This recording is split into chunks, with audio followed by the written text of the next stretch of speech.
Manusia sangat bergantung pada lingkungan sekitarnya, terutama pada sumber daya alam seperti tanah, air, dan udara untuk menjalani kehidupan sehari-hari.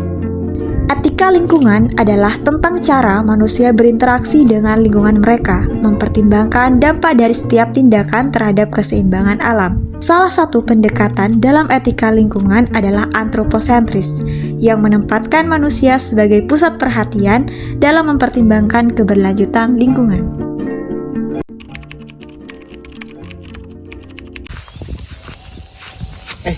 Kenapa lahan jati mulia kering ya? Oh iya ya, kering ya? Nggak tahu deh, kenapa ya? Kayaknya ini bisa jadi gara-gara keseringan pakai pupuk kimia deh. Nah, emangnya kenapa tuh? Penggunaan pupuk kimia secara terus-menerus itu nggak baik buat lingkungan tahu, bisa bikin tanah jadi kering. Terus kalau lagi hujan juga bisa mencemari lingkungan. Jadi kalau kayak gitu, kenapa orang masih banyak yang pakai pupuk kimia ya? Ya, gitulah antroposentris. Cuma mikirin keuntungan manusia, nggak mikirin tentang lingkungan. Kalau gitu harusnya kita pakai pupuk organik ya dari dulu. Bener, sebagai manusia yang punya adab dan punya etika, harusnya kita juga merhatiin lingkungan dan alam semesta. Penggunaan pupuk kimia secara terus-menerus terhadap lahan pertanian dapat membuat tanah mengeras dan kehilangan porositasnya.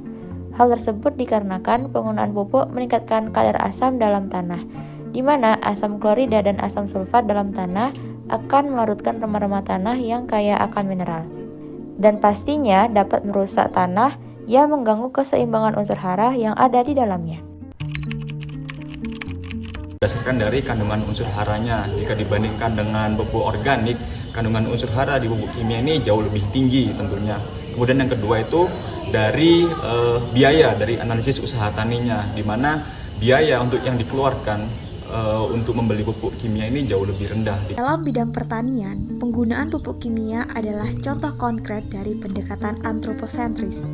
Meskipun penggunaan pupuk kimia memiliki dampak negatif jangka panjang terhadap lingkungan, pendekatan antroposentris cenderung tidak memperhatikan dampak tersebut. Dari akademisi sendiri itu harusnya ada upaya-upaya untuk mengurangi dosis pupuk kimia tersebut dengan penggunaan teknologi-teknologi yang terbarukan. Atau juga kita dapat mengefisiensikan penyerapan unsur hara pupuk kimia itu, atau juga kita dapat menyeimbangkan antara penggunaan pupuk organik dan pupuk anorganik. Maksudnya kita sebagai manusia harus selalu memperhatikan alam sebagai aspek yang utama dengan selalu menghargai dan menjaga alam.